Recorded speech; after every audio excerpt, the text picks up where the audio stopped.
Michael Jordan was drafted 3rd overall in the 1984 draft. While he experienced personal success, his first 3 seasons had ended abruptly, winning only 1 game in the playoffs and being swept the previous 2.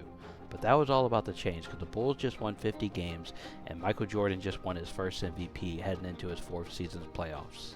In the first round, Jordan narrowly beat Cleveland. Despite averaging 45 points a game, they won the series 3-2. Jordan was riding high, but he was about to discover his newest nemesis. If you ask Jordan fans, Bill Laimbeer was a mix between Wilt Chamberlain, Bill Russell, and Kareem Abdul-Jabbar, even though he wasn't that good at basketball. Bill Laimbeer was big, an enforcer, and a dying breed thanks to the cries of our hero. Like the WWF superstar that he was, he clotheslined Michael Jordan every time he came to the paint, and Michael Jordan averaged his lowest point total of any playoff series. The Bulls would win only 1 game, the only game that Jordan scored over 30 points in a gentleman's sweep. But the season wasn't a total loss. They were going to move on from Charles Oakley and insert their 2 sidekicks, Horace Grant and Scottie Pippen. Surely this was going to be what they needed to put them over the edge. Nope. The Bulls had to watch as the Pistons went on to win their very first title in 1989. But as the Pistons celebrated, they were getting weaker, as Rick Mahorn was taken in the first round of the expansion draft in 1989.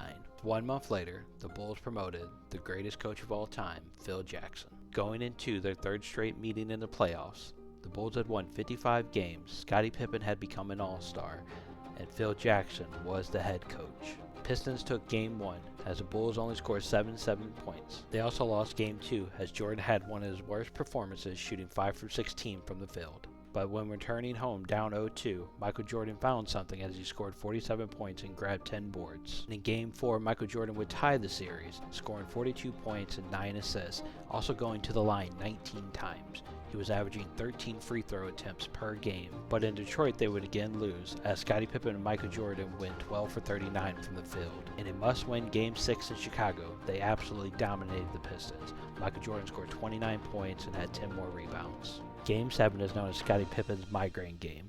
Him and Horace Grant shot a combined 4 for 27 from the field, despite Michael Jordan trying to do everything. As he dished out 9 assists and grabbed 8 rebounds, he only managed to score 31 points in 27 attempts. The Bulls' dreams of a title were over, and they had to watch the Detroit Pistons go on to be back-to-back champions.